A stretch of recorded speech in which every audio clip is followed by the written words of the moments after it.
Actually, over 1,000 podcast episodes. Whoa. Hey, fact check, Fonzie. I know. Check. Prior to that, I said I'm going to challenge myself and do 100K in 100 days. You never know what. We're all like one connection away from amazing things happen. Ooh, baby, let's go. The one connection away. Love it. Hey, I'm Luis. And I'm FONZI. You're listening to the Content is Profit podcast, where we talk about entrepreneurship, mindset, and of course, how to turn your content into profit. Go to contentisprofit.com and join the community. Come hang out, guys. It's fun on this side of the world. Yeah, Absolutely. Let's go. On this side of the internet. In the internet. The interwebs. Eventually, maybe a live show coming. Ooh, maybe. Who knows? That'd be a lot of fun. We'll be somewhere next week, and you'll see. You'll find out. But FONZI, tell me, what are we talking about today? Yes, today we're talking about how consistent publishing can help you build a national brand. Ooh la la. Ooh la la. Well, that's...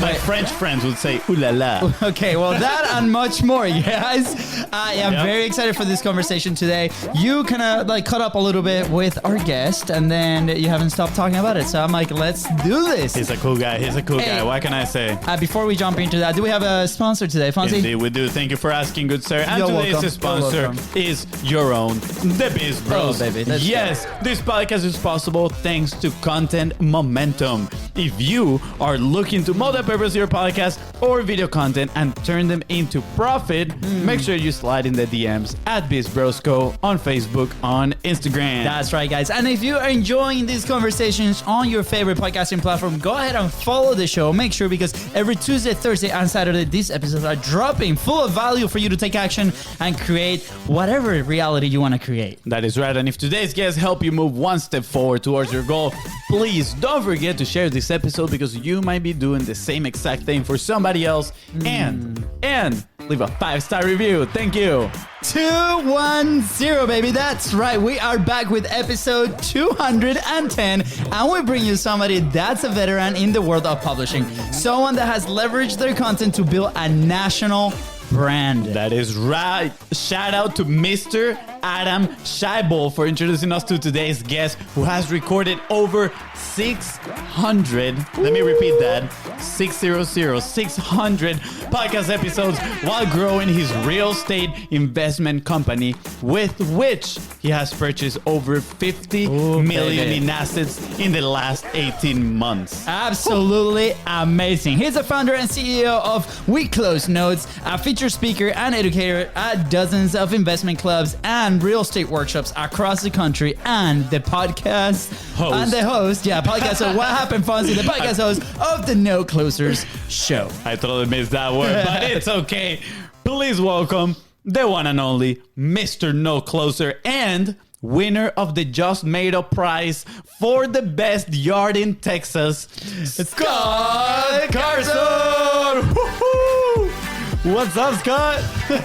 What's going on, fellas? What is going on? I figured you'd have some new walkout music. Just walk it out. Walk it out. You know what I mean? That's about it. We gotta start putting in the form when we bring people in. Just telling them, like, hey, make sure you bring your dance moves, right? or like in baseball, like you have your walk-up music to the park. You know, I was thought it would be like the equalizer, bum, or that'd be pretty good. When we have the actual DJs on the show, eventually one day we're gonna have all that stuff. Yeah, it's gonna be amazing. Scott, man, thank you so much for being here. I'm extremely excited. I think you're the guest, honestly, that has the most podcast episodes, but it goes way beyond just that. I mean, when I talked to you on the phone and you told me everything that you do and, the platforms that you're in, how invested you are into publishing, honestly, my mouth just dropped open. I was like, wow, this is absolutely amazing. We need to discuss this on the show. So before we get into that, who is Scott Carson, right? For those that don't know who you are. Yeah, so I call Austin, Texas home. Picture of my backdrop here for watching us live. Or beautiful. Catching on the YouTube replay later on. Austin, Texas, been home. I've been an active real estate investor for over 20 years, been an active marketer for roughly about 25. And, I love what I do. I love working with real estate investors, both seasoned and brand new, to help them kind of expand their audience. because I'm a big believer, no matter what you're in, whether you're selling real estate, selling notes, selling tiddlywinks, or whatever, we're all in the media space these days. So that's one thing I pride ourselves on, as being a media expert. And we've done a really good job with our niche in the distressed note space. It's a niche within the real estate community. And that's why they call me the note guy. I'm the guy that started sharing videos of me going out and looking at properties or breaking down assets years ago. And, we've just leveraged our media expertise and our audience, and always embraced it, kind of like, we don't need to go viral. We just need to get it out in front of one person and grow it that way. And so we look back and, that's a little bit about me. Love to cook. You like to garden our little small backyard as well too. Love to travel, but since we're not traveling that much, we're spending some time having some fun here. Yeah, Scott, you're gonna have to send us some pictures of your yard, so then we can put them, as an overlay right here when we're talking about it. After you told me that you have that awesome yard and you grow all these things, I was like, man, I want to see it. It sounds so amazing. You can go to my Instagram and check it all out there. We'll share my personal Instagram. I just picked a big yellow bell pepper off it just like 3 minutes ago walking outside. So, yeah. Beautiful. Before Fonzie start asking the really smart questions and the fun ones, right? Like, I'm very interested. Right? You mentioned a niche within a niche, right? Like, and I remember like when we first started our journey as entrepreneurs, not that long ago, we're 5 years in, right? But I remember having a very hard time trying to see, okay, what's my niche? Like, do we really need to choose a niche, right? And everybody out there that we looked up to, the people, our coaches, everybody's like, you guys have to figure out what that niche is, right? What we picked was a process, right? Like, we were like, we don't want to be the people on the social media for the fitness. We don't want to be the fitness, the social media thing for the dietitians, right? We don't want to pick that because we weren't passionate about it. We're passionate about the process and the systems that we build that can apply to a wide range of people that publish, right? So that was our specific pick. Now, I'm curious, how was that journey for you? Because I know a lot of entrepreneurs starting their journey, that is a very big roadblock, and I believe that they have to crush from the very beginning to be able to grab some traction. So how was that part in there for you? So with real estate investing, like many people go to workshops and seminars, and what's sold is a bad lie in the real estate industry. And I piss people off all the time when I say this, is that when people go networking to real estate clubs or expos, it's always about, hey, learn this new tool to add a tool to your tool belt. Okay. And so there's all different things and niches. And I'm a big believer, like, listen, you're going to get better with one tool and knowing that one tool. Like there's a guy replacing his roof 2 doors down from me yesterday. Those guys didn't have a saw and a ruler and all these tools. They had their damn hammer because that's what they're using most of the time. Yeah. And so that's what you have to look at. You go deeper versus going wide. And a lot of people want to go wide. Well, their message gets watered down because they're not really the expert on one specific aspect. Now, if you can identify one niche and really do a deep dive on that, become the expert in that niche, it'll boost your searchability. It'll also add value to your audience because you'll be the person that people go to talk about notes or going about content or monetize your podcast or video distribution or whatever it might be. Going deep is always going to be much more efficient than going wide, because if you're going wide, you're going to spread yourself out too thin. And there's enough people going wide. Like, there's so many entrepreneurship podcasts out there. It's so generic. So many. Yep. There's so many real estate podcasts out there that are so generic.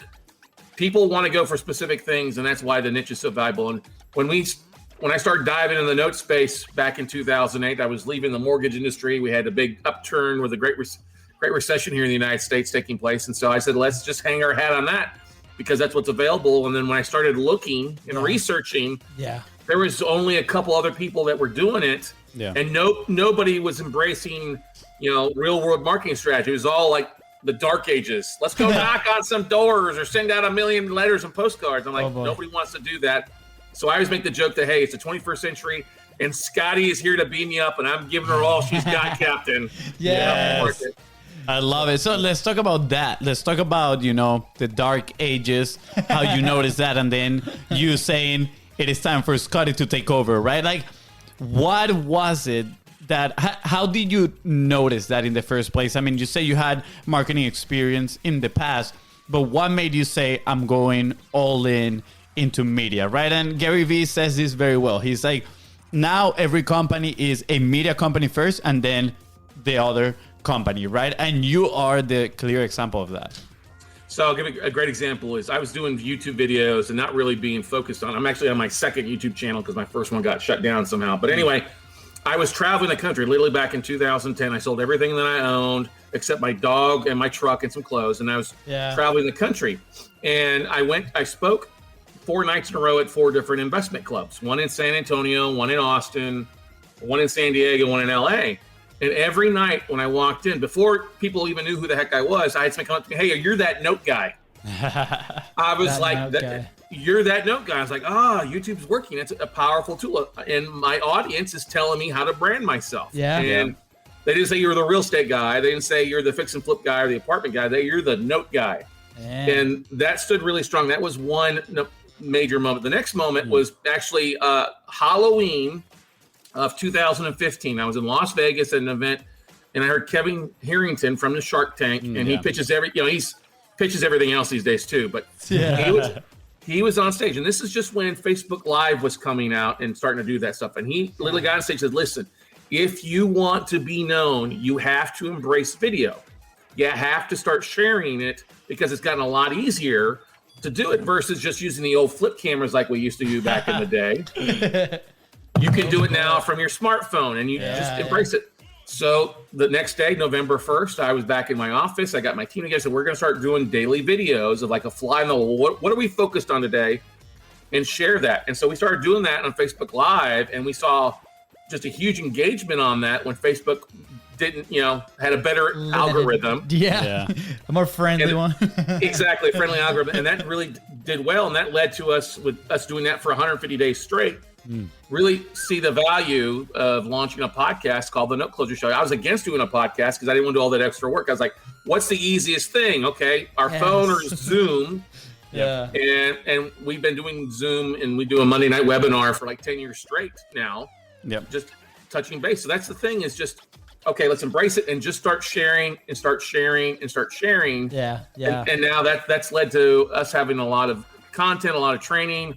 Actually, over 1,000 podcast episodes. Whoa! Hey, fact check, Fonzie. I know. That's okay. We got 660 on the main one, and then we've got 2 other podcasts that we are spun off from our main one to hit us over 1,000. Then I've been on over 300 other podcasts out there too. But that's not built overnight. And people say, "Wow, that's crazy." I'm like, if you think about it, that we record 3 episodes on average, 3 to 5 episodes a week. It's an average thing. You just build that part of your marketing plan. And we've always taken the approach like, okay, what are we doing today? What's our first thing we're doing today to market ourselves? Is it a podcast episode? Is it a webinar? What's that first? And that's helped us get the marketing out versus most people wait till the end of the day. They're like, well, what can we throw against the wall with the least amount of effort? And I'm like, let's focus on it first. And the numbers don't lie. Wow. I love that. What's the one thing we're going to do right now, first thing in the morning, to market ourselves? I love that because a lot of people, like you said, they wait till the end of the day, and then your willpower is through the ground. You're tired. You're hungry. You just want to go home, right? Take a little nap. Yeah, well, I remember when we had, we started helping a network of fitness studios here in town, right? And I remember one of the things when we met with all the managers, there were about like 8 managers, right? We're like, where is content like in your day? Some of them didn't even have it, and then the ones who did, there was like the last thing, and there was like an afterthought. It's like, like you said, like just throw something out there so we can have something out there. And we had to flip that script, right? And the second that we did, right, obviously combination of leverage. How do we actually do this in a very smart way, in a way that actually like promotes the locations, right? Then everything started to change. But I love the fact that that's the first thing that you gotta have in your agenda. Like what is the one thing that we're gonna do to market the business? Yeah, absolutely. I do have a question. I want to go back a little bit. You mentioned 150 days of live. That is absolutely amazing. I'm gonna put a little bit of context to this question. My brother and I, we have a challenge called the 45 Live, right? And for you listening, you might know about it because we talk about it all the freaking time, right? And the last time we did it, we made it public for the first time. 100 people joined, and there might be a season 4 coming, so stay tuned. But Scott, for us, that was literally what kicked us into publishing mode. We did it for 45. Well, we actually didn't finish the 45 days in a row, but we saw results, right? At day 17, we closed our biggest deal to date. And I was like, wow, this works. Getting in front of people consistently sharing with the right message, right? It works. But there is a lot of, issues for people, challenges to get live. And most of them are a little bit of internal problems, right? A little bit, it could be confidence, you name it, whatever it is. But I'm curious for you, do you have that? Did something maybe, came to your mind that is like, why am I doing these lives? Or I'm afraid of jumping on live. I'm extremely curious of that 150-day journey. So I just, we put it out there. I mean, it dates back to really 6 years prior to that. I said, I'm going to challenge myself and do 100K in 100 days. And so before the video side, I was doing a little short blog every day of what I focused on my business with photos and what I focused on. And well, like you, I never got to finish 100 days because by day 56, I was so busy and slammed. I'd already made 100 grand. So it was a blog I wrote sharing, and I saw a lot of momentum from that. So that's why I said, let's do 150 days straight. And we're just going to do it every Monday through Friday, 8 minutes to an hour on a different subject we're working on. But that's the thing is, if you're fearful, it's because embrace it. Hey, I'm brand new. This is my journey. I'm documenting my journey. It's like you see this in weight loss. People always wear themselves, take a photo on their bathing suit that's showing them their muffin top or their or their engine for their love machine hanging out. You know what I mean? And then you have the after. If you start doing things on a daily basis of exercising a muscle or doing content, you look back in 30 days or 60 days. Oh my God, you won't recognize what you were. You'll see all the momentum. You just have to give it time to grow. And I think that's why I make a lot of analogies in my coaching and training about, hey, like planting seeds. You got, and unfortunately, we live in such a society today that has such zero patience. We want instant gratification. We want to order that burger we see on TV and have it delivered in front of us, so we're smearing ketchup on our face in less than 30 minutes. You got to give it time and patience. And most people don't realize the rules of marketing. That 80% of sales or conversion comes after the fifth contact. And it's only a 2% on the first time they send an email out, 3% in the second, 5% in the fourth, and 10% on the fifth. But that most of your sales is in the touch and the follow. And so that's the way about going on a regular basis. It's not everybody's waiting on Facebook at 11:05 a.m. for you to go live, or waiting for your LinkedIn post, or on YouTube, although YouTube's got some analytics that you can use to figure out when they are. You just got to start building an audience and stay consistent, because we live in a world of flakes. Everybody flakes off. We just need to stay consistent and share it and give it time. That's why we always said, I got to think, Gary Vee, 1 is greater than 0. So it's like when I do a video or something, if one person see it, great, we're happy with it, we're moving on. Maybe that one person is the one person that needs to see it, but just sticking to it. I mean, everybody's scared to go on camera, but you all have a message. A great book to read is I talk about this all the time, is Tribes by Seth Godin. And it talks about how we have tribes around us, and our tribes are looking for leadership, whether it's at work, the office, church, or PTA, meetup groups, or podcast groups. We're all looking for leadership, and it might as well be you leading versus somebody else. Absolutely. And you don't have to lead every tribe, but on the ones that make the most impact, it might as well be you sharing a message and getting it out. I thank you for sharing that story, because people hear from us from the 45 days. The first time was 15 days. Second time was 17 days, right? For you, your blog, it works. Like it does work. And, that patience and consistency is a competitive advantage of your business, right? If you are able to stay consistent for a long period of time and then build little by little, brick by brick, those systems to keep that consistency as we move forward and getting those resources, you're going to win. Because guess what? You're going to be on top of mind of those people. And I want to touch on the tribe side of things. And I remember the first time that we started developing like people that are resonating with the message, right? It was like when we first launched the show, we were like right after like season 2 of 45 Live. And people started to like come in and ask questions and build a relationship. And those questions and that feedback shaped a lot of what we do now, right? Because we're like, all right, we're throwing this solution out there, right?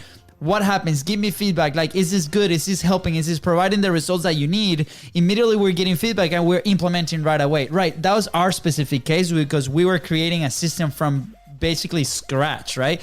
And that helped us a lot. And sometimes entrepreneurs, they try to find a solution to a problem that they're having, and then when they put it out to the world, right, what happens is that feedback crushes it. Just last night I was talking to Alex and Filippo. He was one of our guests, like initial 100 episodes. Great guy, and they have an incredible software company, which is Podmatch. Huge shout out, right? But we were talking about his journey on creating a software. He comes from the aerospace like industry, and he was like, "Man, it was nothing what I thought it would be because there's so much feedback." And he goes like, "People are mean, man. People are mean." And I'm like, but he's taking it, right? Like we're gonna kill him with kindness, right? At the same time, that's all feedback that they've implemented, and then those people turn around, right? And it happens with publishing, right? For them has been really intense because the growth has been incredible, but also with publishing, if it's that one person that you mentioned, is incredible because that feedback is going to come. You take it, implement, and it's just going to get better every single day. So I appreciate you sharing that story with us. So hopefully, for you listener, it works. Try it out. Go ahead. Sorry, Scott. Let me throw something on here. I think we're all scared of the trolls out there, and God knows we have so many trolls out there. The keyword warriors. And here's the thing: you will never have somebody doing more than you are in a level above you talking negative about you. It's always somebody who's doing less or jealous of you. I had a mentor of mine, Greg Reed, who's the author of Think and Grow Rich, 3 Feet from Gold, talk about 3 buckets of people. We have our warm bucket of friends, family members that love us, they adore us, they're our biggest cheerleaders, right? Your tribe, your close tribe. You have the other tribe on the other side, the haters, okay, who just have a dark hole for a soul. All right, they're upset, they're not happy with life. You pray for them, or as we say in Texas, we say, bless their hearts. All right, And then you have that middle bucket. Well, unfortunately, most people, when they start something new, we pay attention to the ugly bucket. Even though we had a million people open an email, we had one negative troll respond something or say something negative online, and that shoots you all in the foot when that one person really isn't going to pay any attention or help you with your bottom line. Okay. So what you have to do is say no to the trolls and that third bucket, and focus on the people that love you, serve them, and then the people in the middle that don't know you, that are on the fence. If you serve those 2 buckets, you'll be much happier, and eventually those trolls will go away because they're going to get tired of throwing that you're not paying attention, or you'll convert them, and then they'll show up and say, "Oh, I remember when you started off back in the day," and you're like, "Yeah, I remember when you were a troll back in the day too." You know what I mean? So that's hard for people in such a social. When you think about everything that's going on online and politics and religion and COVID, people are so much haters out there. You have to have a bit of a filter and a bit of a thicker skin and realize, hey, if you're doing something good, pay attention to those that you're trying to serve. Not everybody is your client. Not everybody is your audience. Yeah, absolutely. I think there's a fourth bucket right there. All the bots on Instagram and on Facebook. Oh man, these are so annoying now. Don't pay attention to the fourth bucket either.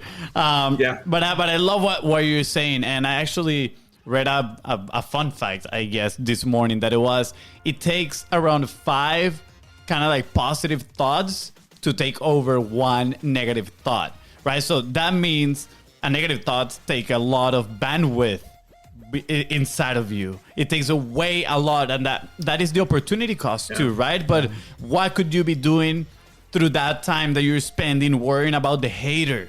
So just like you said, push it aside, don't pay attention to it, and focus on the people that want your help, that you can serve the best. Don't worry about the chunky thoughts. Is that how we're gonna call them? The chunky thoughts, the negative thoughts. Is that what you want to call them? Sure. I agree to that. I think you have to implement a next method mentality. And as an athlete, I played college football for a couple of years, and we always would say, like, don't let one bad play affect the next bad play. Okay. And you hear this all the time about quarterbacks since the NFL season starting up and stuff like that. Hey, they threw an interception. Don't let that bother you. Move on. And I long ago, I think I get this from my dad. It would always say, listen, shit's gonna happen. Life is not fair. You're gonna have bad things happen. The idea is not let one bad item, bad thought, bad comment derail you from what you're focused. Because if you allow a bad thought or bad comment to derail you, you have a weak mind and they are winning. All right. So I'm always a big believer. If something bad happens, we get a bad comment or something like that. How can we fix it? Great. If we can fix it, we'll fix it. If we can't fix it, hey, We only get 30 seconds to bitch about this, and then we need to move the hell on, because now they're winning and taking our valuable time. Never put good energy after bad energy. Does that make sense? Oh, totally. I mean, with that, we grew up playing soccer. That relates so much, right? Imagine if you spend all 90 minutes focusing on the mistake you made on minute 1, the bad pass. The game's over. Game's over right there. When I first came here to the States, right? Like we came on soccer scholarships, right? And my first coach was this British guy, and oh man, bless his heart, same thing. He was in the third bucket. He was in the third bucket. So, and I remember, like, you know, we were very lucky to have experiences playing in Europe, and the sport is so much developed there, right? And we come here, and it's like this British dude, and he puts a sub in 2 plays. Like, this is less than 5 minutes, 2 plays, and the rules here in the States are a little bit different. That takes him out after 2 bad passes. Like, this guy's coming in cold, right? It's gonna happen, right? Comes out, it destroyed the confidence of that player for about a month, right? Because then you're playing out of fear, and you're like, what's going on, right? So we have to assume, like, life is just like sports. For those that are in athletics, we're gonna relate a lot to these situations, right? And I remember that was the last year of that coach in that college, because of the crazy things that were happening to the athletes. Mentally, we were upset because like, if you go out to the field, or if you go out to perform in a video, or if you go out to perform in a sales call, whatever, right? And something happens, right? We gotta, like you said, be very strong mentally to do that. How do we develop that? Through reps, and like you said, not letting that derail that. So I remember I was so happy that we had a new coach, because I'm like, man, I don't know what's gonna happen. You know, I think everybody wishes they could have Pep Guardiola. How do you say Pep from Manchester City coaching them in soccer, right? Absolutely. Because I think he's such a good aspect of that. I don't know if you watched the Netflix series or the Amazon series from Manchester City that came out. Yeah, he talks greatly about that, the mindset, and it's into his play, moving and passing the ball back and forth and stuff like that. So you get beyond screwing stuff up, and you only make mistakes really if you try to hang on too long for it. Using your team, using your systems to score, and the offense and the defense side of things. It's such a great analogy when it comes to being an entrepreneurship. Is if you try to take the ball all the way yourself, he's gonna have a hard time. But you got to put it in the hands of systems or software or other people to get things done, like what you guys are doing. Yeah, so, put yourself in an opportunity for success. I absolutely love that. Thank you for sharing this. And now I want to move on a little bit to your podcast, right? And what opportunities has it created for your business? I mean, you said in the last 18 months, I actually read this from your website, 18 months raised over 50 million, or invested over 50 million in assets. Absolutely amazing, right? Mind blowing. And I'm not saying this is because of just the podcast or whatnot. Obviously, there's so much more that goes into that. But if my math is right, you've been publishing this podcast for about 4 or 5 years, right? At 3 episodes a week, that'll give 4 years. There we go. Let's go. Thank you, Mom. She's a math teacher. She will be proud right now. Yeah, public math. and you said you got into the note space in 2008. Was that correct? Yeah. Right. So I'm curious, what has been the change? What have you seen from 4 years ago compared to, that math is a little bit more difficult as 24 years. So, So here's how you know. So the podcast is because it comes down to a couple of things. Like, we all know, I look at engagement, people engaging with us. So we all know Facebook has about a 1% engagement aspect of percentage. YouTube's about 11 to 15%, depending on how niche your channel is. When you start seeing that podcast have an 86% or greater engagement of people listening to the very end, you're in their ears. And as podcasters, we're all looking for more earballs and eyeballs to see our message, right? And so when I started my podcast, I was sharing content and sharing episodes and doing it daily. And I started getting phone calls from people that would call me up and say, hey, I listened to your podcast, or I heard you on somebody else's podcast. And I'm always trying to be on 2 other podcasts a week. So I hit 100 podcasts every year as a guest. And so that's pretty easy to do if you just systematize it. And I started getting phone calls. I heard you on somebody else's podcast, and I've been binging yours. I'm ready to sign up for a class, you're coaching, or, hey, I don't want to do the work. I'd rather write a check to invest with you or buy an asset from you. And when we started seeing that, I was like, oh my gosh, this is one of our strongest facets for marketing. Don't get me wrong. We do webinars. We've got YouTube videos, but we basically embrace the podcast as being our now our really number one source to drive Wow. not only engagement, but to raise capital and to close deals. And we've even had asset managers at banks call us up and said, oh, I came across your podcast. I've got some assets to sell. Are you interested in buying? I'm like, cha-ching, cha-ching. Yeah, baby. Let's go. Cha-ching. Cha-ching, cha-ching. Oh, well, that too. But, anyway, all of it. The crowd is going crazy, ballistic. Yeah. And here's another thing. When we teach, we have a high-end coaching program like a lot of people do in real estate. And before COVID, we taught a lot of in-person people. And I had six people come at one point who paid $15,000 a piece for 3 days with me. Wow. And out of the six, I always ask them, so how did you come across me originally? How did you connect? And four of them were like, we heard your podcast or we heard you on somebody else's podcast. I was like, well, 4 times 15, that's $60,000. That's worth it to just crank out content on a regular basis, if that makes sense. Yes, absolutely. Wow. That is amazing. I love the context that you share in that. I think it gives a clear path of what people need to do with their content. Start a podcast, guys, right now. It's going to increase. I mean, clearly, it's going to help you with your business. It's going to... It raises the perception of status around the people that are consuming your content, which is huge, right? I'm curious, what was the percentage that you said on engagement for podcasts? It's about 86. People listen to you. Your 86% engagement. Wow. When you have your listeners listen about 86% of the time, unless you're Joe Rogan and you got 20 minutes of ads to begin with, then they probably flake off after 20 minutes. But here's the thing, and podcasts are a benefit because you do get such high engagement. It's also can't be the only thing because only roughly 30% of Americans or less are actually listening to podcasts. Mm-hmm. And this is a big mistake I see podcasters do where they're just audio. They don't do the video. They don't leverage StreamYard, Facebook Lives, Restream, Repurpose, Zoom, whatever, to share the message in video form. Because it's basically record the same thing. So they're literally, if all you're doing is audio, you're missing out on really 70% of the population.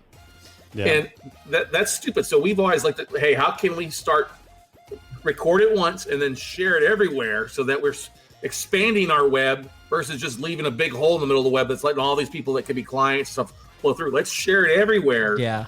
And collect more people or have more engagement that way. Absolutely. One of the concepts that we've shared lately, like a lot, is the change your perception on the show. And we call it a show because there's many pieces, right? Podcast is one of those pieces, is a distribution channel for just audio, right? So we call Content is Profit a show because there's a behind the scenes element, there's the show element, there's the release of the audio, there's micro assets that come after. And we see it as a whole picture of, 400 plus assets every single month. Like, okay, sweet. Guess what? All the accounts grow. People are seeing you.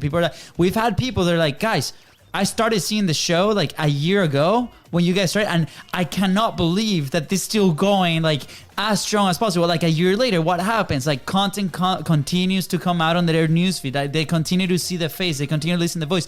Maybe one of those days we find them in a very good day where they're like, oh, let me actually listen to that episode. Guess what? 86% of like that engagement, then now we're in their ears. We're developing the relationships. They get into the community. They start showing up. Guess what? This has to go on. So this is so important. And so thank you for doing that because I think in 210 episodes, nobody has mentioned this in our show except us.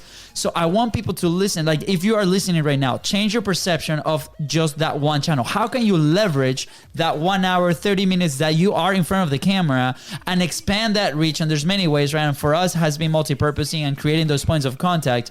But start looking at creating your own system to make sure that you can leverage the time that you're investing in creating the content. So you can be in people's ears, minds, and hearts. Hopefully hearts too, right? Yes. That's right. Yeah, love. It's cool. I mean, I love everything. right now. I love what we were talking about, the multi-purposing being in every platform. It actually reminds me, do you know who Russell Brunson is? Yep. All right. So it reminds me of one of his original pitches for a funnel, which is, who's the best salesman in your company? And people's like, well, me, obviously, like I'm the best. So that I know my message. I know what I'm selling. I got the passion. And he's like, what if you could replicate yourself and be selling 24/7? And people's like, whoa, how do I do that? A funnel. Well, It's the same thing with the message. Who is the best person that can share your message about your brand, about what you offer to people? Yourself, right? And guess what? You can multiply yourself, be there, out there 24/7, in 365, multiple platforms at the same time, right? And people get to see you, and you get to be top of mind. You get that top of mind awareness, which is prime real estate when it comes to marketing, right? So now you clearly have system processes, right? You have 600 and plus, like 1,000 episodes of podcasts right now. Fact check. Yeah. Okay. 1,000 episodes. What do you do now? Because it's not enough to just publish it, right? There's promotion elements like we talked about, kind of like that multi-purposing. But what else do you do besides now to make sure, this information, your brand is getting to people's ears? So it's all about knowing what platforms your listeners are on, and sharing it where they're at. Not just people like, oh, you got to share it everywhere. No, share where your audience is at. You and I had the conversation, like Instagram's not one of my big channels because my avatar, my listeners are an older crowd, 45 to 65. So they don't spend a lot of time on Instagram, but they do spend time on Facebook, LinkedIn, and then also YouTube and some Facebook. So you want to go where everything is. I always say, like, it's nice to add a different channel a little bit once you've mastered it. I mean, I have an Instagram. We've got some followers on there, but our biggest engagement is YouTube and LinkedIn, and then our email databases. So, Gary Vee talks about taking your content and sharing across 4 channels. I think it's easy to find 8 channels, 4 major ones, and then 4 minor ones that fit in with your niche. But besides recording it, then we transcribe the full blog for SEO that goes to our website, not just chapters, word for word transcription. So that boosts our website. We also take that description and put it into our YouTube videos. We've got a VA that does it about a week later. Sharing it to YouTube, sharing it live, using Restream to rebroadcast the recording after we do a little bit of editing. We're not a big editor. I pay a guy on $5 or $10 to come and add my intro, outro, and then basically tweak a couple of things, and then it's just keeping it simple, It's like remove the friction, right? Like, how can we continue to execute? And just having the systems. We've got a full production company, so I'm not having to do the work. It's cheaper than me paying somebody to do it. So it's a matter of record it, upload it, let them do the work. It gets uploaded and then emailed out to our guests, or it gets emailed out to our listeners, and then posted in blogs and YouTube videos and stuff like that, so that once it's recorded, it's literally going out 7 or 8 or 9 different places without me having to do all the work. That's amazing. Key phrase, without you having to do all the work, right? Systems and processes, people miss that, right? And it's very easy to get lost in building a system that is so dependable of yourself. You are creating the content. You are doing this editing. Oh no, I need to have full control of this part of my message. And you are afraid of, hiring somebody that can probably do it better, honestly, right? And then guess what? We are not putting our attention and focus on the things that can actually move the needle within our business. Yeah. Delegation is one of the hardest things for entrepreneurs to let go of. We all have, like you said, we are all control freaks as entrepreneurs. I got to do it, make it perfect. If I don't do it, it's not going to be perfect. Here's the big thing. We all have a smartphone, a Samsung or an iPhone. What version is this? This is version 50, right? Yep. Mm-hmm. They didn't wait to try to make the phone perfect on the front end side. They sent it out to begin with, and every evolution, they made it better. That's how it works with marketing. That's how it works when you delegate. The first time that somebody does something for it may not be perfect, but it's going to get better. And as long as it's 70 to 80% of where you need to be, hey, you just cloned yourself and cloned your time frame and doubled your hourly wage, or doubled what you're worth, because now you have somebody doing the nitty gritty work. And as a mentor of mine once said, if you're doing $15 an hour jobs, you're going to have a $15 an hour bank account. Yeah. Wow. Yes. Absolutely. Powerful. Yeah. Powerful. We remember the first time that we launched a show, or not even launched, we recorded. It has so much friction because, Mr. Perfectionist here, wanted the 2 cameras and the light. And we were in his room, actually. We were in a 2-bedroom apartment, and we had to move the bed to one side. The setup took about an hour. And then after we're like, okay, we recorded the thing after like an hour and retakes and do it again because it's not perfect. And I'm doing air quotations here, right? And then it never got edited, right? Because there was so much stuff and we're like, and at the time there was no team, no nothing. It was just us. And that stayed there. And then it took us another year to even try. That's how bad the scar was. Because it took us another year to even try and record something. And before we even launched Content is Profit, we were doing the Facebook Live. And we did about 2 seasons. And then we're like, this is working. How can we now take the equipment that we bought about a year ago and use it? So we're like, sounds good. Let's launch a show. And it's like you said, it's like minimum editing. Really, what happens here goes out live on the audio platform, and we're okay with it, right? We're like, this is perfect. You know, I remember episode 200. I'm playing with the mic and the whole thing like falls off in the middle of the show, right? It will happen, right? A little bit more exaggerated because it's me and it's always happened to me. But you know, if you pay attention, like you will get better. I promise you. I promise you. So yeah, another great reminder for everybody. Absolutely, Scott. I'm curious. Do you leverage the podcast in any other way, right? And for a little bit of context on this question, we do with the guests that we bring on, right? We're like, oh man, these are the people that could be potential partners, right? There could be some synergy, maybe work together in the future. And I think some people know about this power, right? Right now we're building trust, we're building a relationship, talking for a full hour, right? And I think some people haven't grasped that concept yet of the power of relationship building that a podcast have. So I'm curious, do you leverage it in any way? Yeah, you have to. I like to have people on or be on people's podcasts that I want to have a conversation with. Yep. And I always look at it as it's an hour or 30 minutes of one-on-one coaching of some sort. How to build a rapport with that individual, how to add value. And that's why we always try to the people I have on often become our sponsors of our show, or they become a sponsor for something else I'm doing. Wow. Or it becomes a guest appearance for somebody in my network that I know that I add value to their stuff without asking for anything. It's just like, hey, I think so-and-so would be great. Are you looking for podcast interviews? Well, great. Talk to this person. Or, hey, I know you're trying to get booked. Call this guy up. Tell him I sent you. It'll be a warm conversation. And we've seen business grow from that. We've seen joint ventures grow from that. We've seen affiliate partnerships.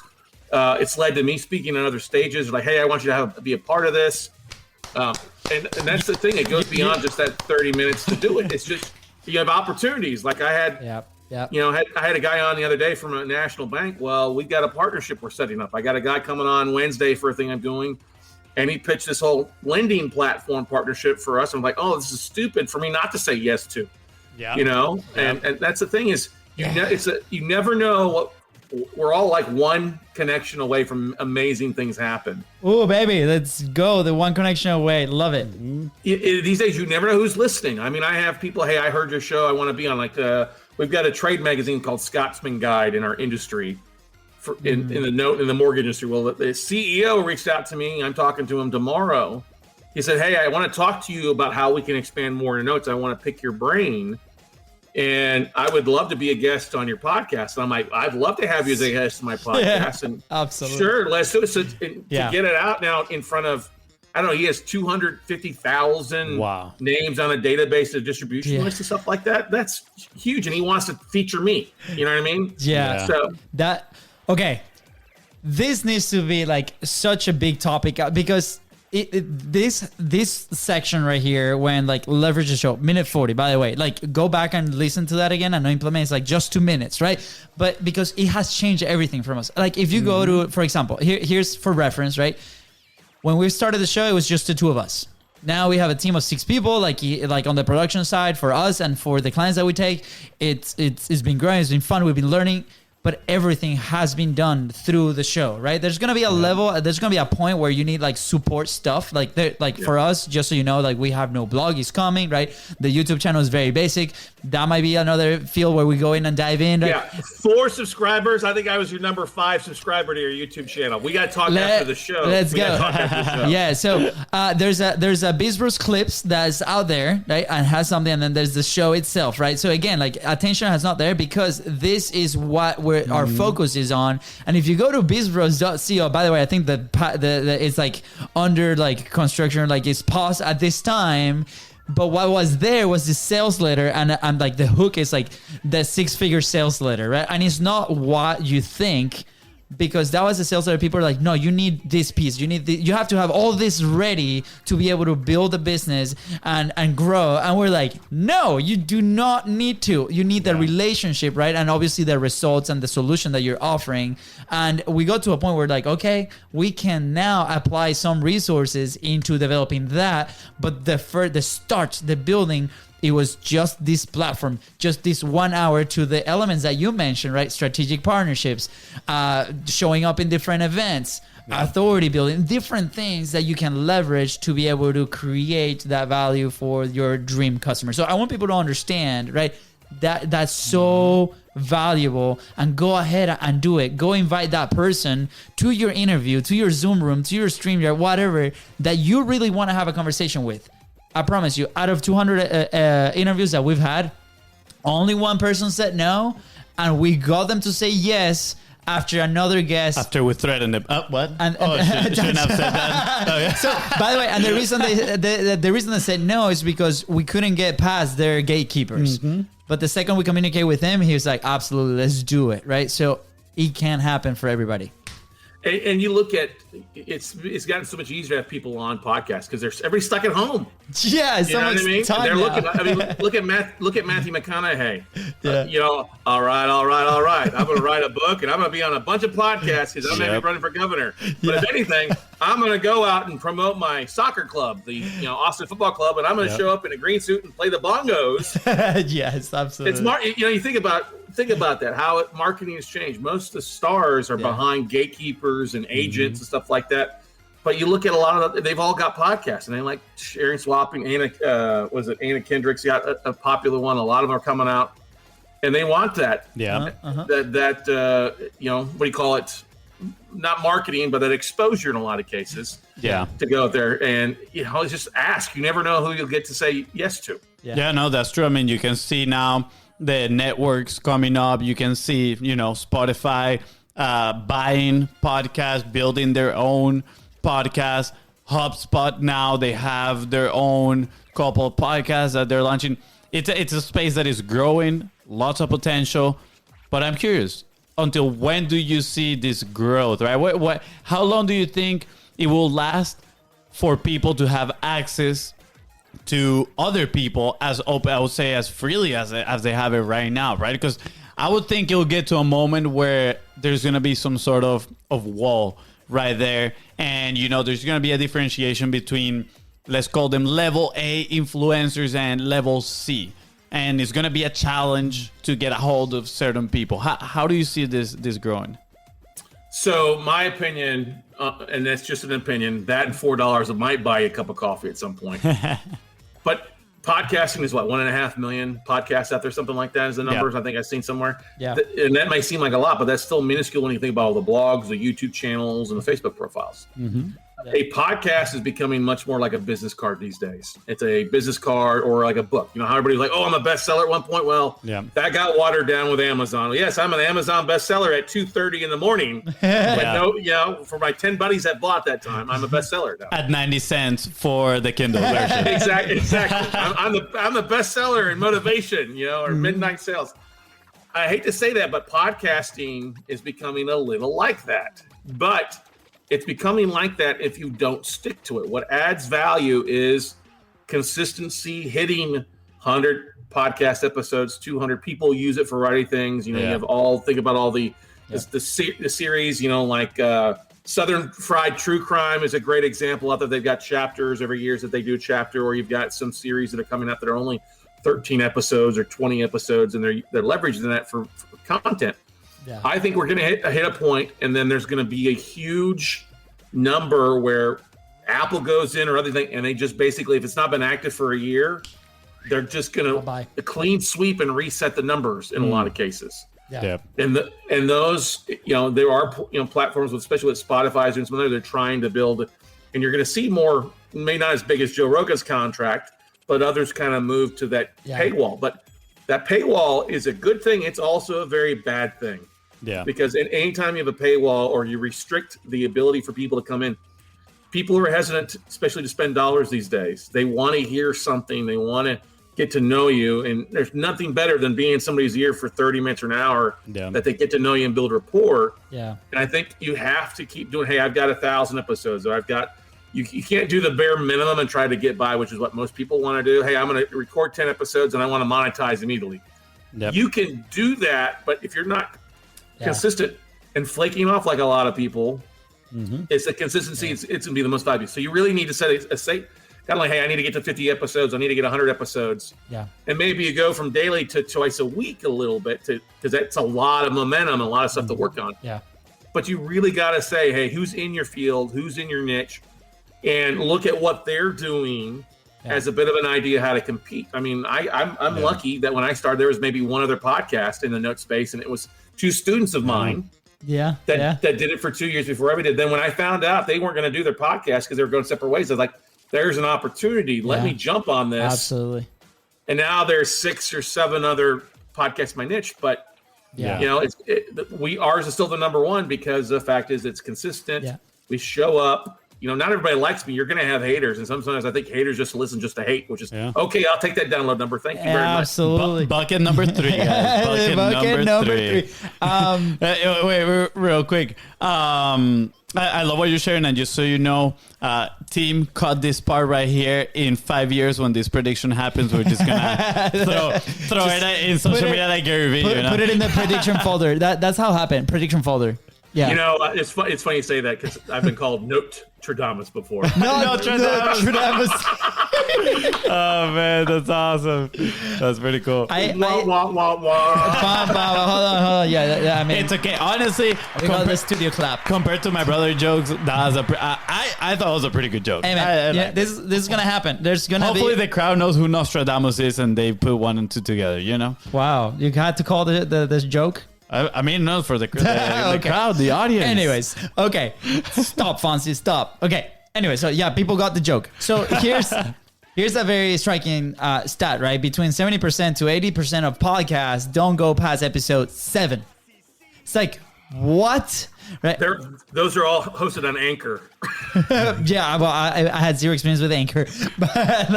But so here's the thing, right? Like, it shows a lot of, okay, what is the commitment, right? Why are we actually publishing in the first place? And a lot of the things, if you are a business or a service provider or a coach, right, it's going to, like, we got to understand, we got to assume that it's going to take time, right? So it's like, if we want to monetize it, right, what's the fastest path to cash? There's many of those, but at the same time, it's like the double platform that we saw, like audience building. Yes, it's gonna come with consistency. So if we crush, between 5 or 2 a week, right? Like it depends on your capacity. And if you want to find out more about this, we have the publishing pyramid training. Just send us a quick DM. We talk about this.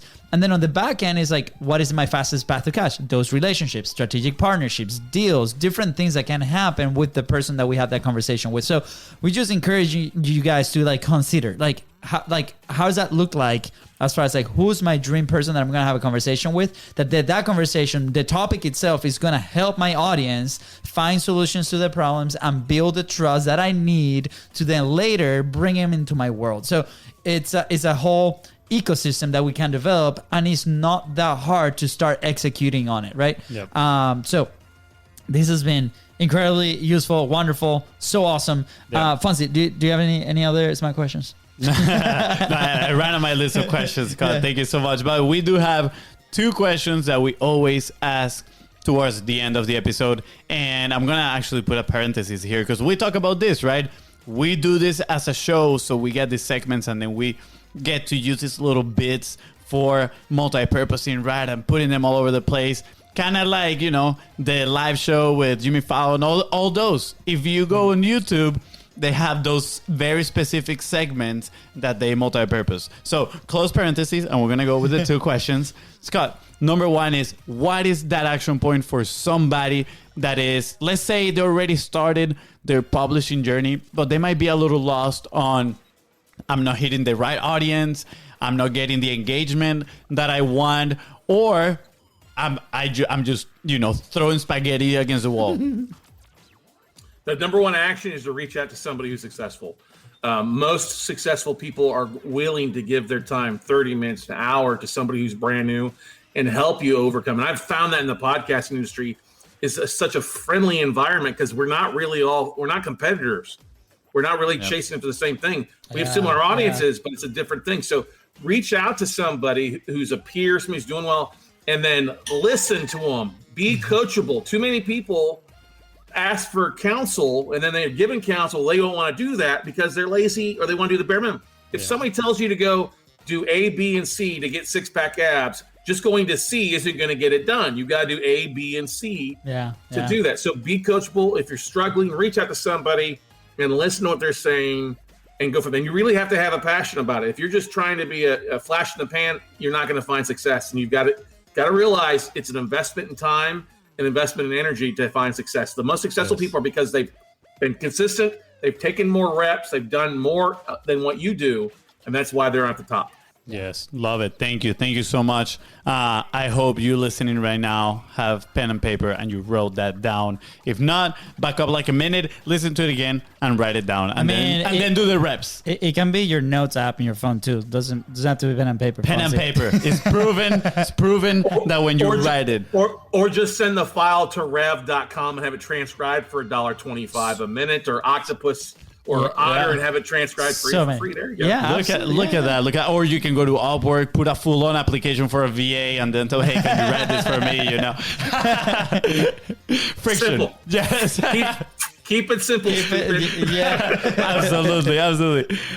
Scott, the last question here is: where would you be if you didn't publish?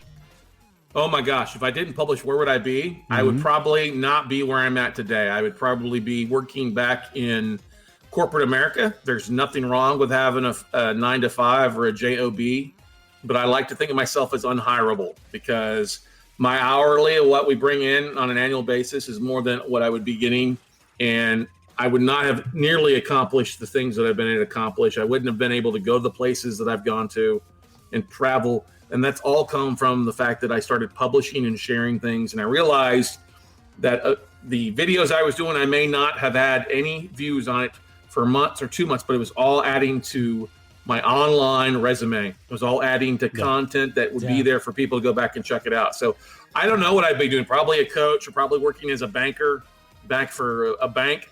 But I wouldn't have not lived what I have and accomplished what I have. So that's one of the most important things. That there is freedom in doing your own thing. And I mean, you have good days and bad days, but I will tell you right now, the bad days now are so much higher than the peaks were when I was working at a job. Wow. Thank you so much. I love how you spelled the word job. It's like it's like Voldemort, you know, you don't say the name. Just over broke. Just over broke. Yeah, and I also love how you call it, the online resume. I think that it's a good way to put it, because people do the research. Everybody at heart, you know, at the bottom of our hearts, we're a little creepy sometimes, you know, and we're going to do the research. We're going to be like, who's that person? Check their Facebook, check their Instagram, check everything. And then it's like, okay, I can trust this person on the other side. And the better your online resume looks, the more trust you're going to get from those people. Yes, as long as you're not putting fish lips up, showing your ass, or squeezing your boobs together. Yeah, that works really well. Yes, absolutely. No, we're not work with any of us. We're too hairy for that. No catfishing over here. Instead of TNA, it's truth and true assets, not tits and ass. Oh my gosh! This episode's turning a turn for the late night show. We're gonna okay. Here's what everybody's looking for, and this is a true, honest thing. Everybody's looking for more ass. Okay, and by ass I mean assist, strategize, and support. Okay. So if you want to get more ass, you need to turn into the Content is Profit live show, everybody. Let's go! Let's go. I love it. We just found our episode hook, by the way. Yes, so Fonzie, I made notes over there. Okay, I wrote it down. More ass. Okay. Minute 8:58 right here. Ooh. Thank you so much, Scott. Thank you, my man. All right, Scott, where can people find you? Where can people connect with you? Where can people learn more about what you do? Yeah, it's really easy. You can go out to the website, weclosenotes.com. Very simple. That's our main website with our podcasts, our blogs, our classes, stuff like that. You can check out all the podcasts I've been a guest on my media page. But weclosenotes.com is the main page. Or you can always check me out. I'm usually the only one Scott Carson out there, except for an English soccer keeper, Scott Carson. So I'm the second most famous Scott Carson out there. Let's go. I think you beat him, honestly, because who knows? Yeah, who knows the other is Scott Carson? That's our international audience knows, not the United States for the most part. Dude, awesome, Scott. Thank you so much. Is there anything we might have missed out that you want to add before we head out?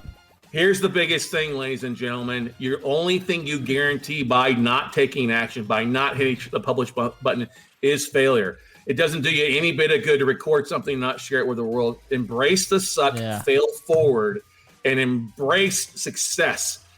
That's what you have to do. You're going to suck. Everybody sucks at first. Just get it out there. Hit that publish button, share it, start sharing your message, and you'll be a lot happier in the long run. And, of course, hit that subscribe button and leave a 5-star review for these guys now. If you love what they're doing, do it now. Yes, thank you so much, Scott. I appreciate the shout out. Appreciate it, man. Thank you so much. It was so fun having this conversation with you, man. To many more years of success in publishing and the business. And with that said, thank you so much for tuning to the Content is Profit podcast. Go ahead and follow the show in your favorite platform and on social media at BIZBROS Co. That is right. And Scott here, help you move one step closer to your goal. Please don't forget to share this episode and leave a 5-star review. See ya. Bye, guys.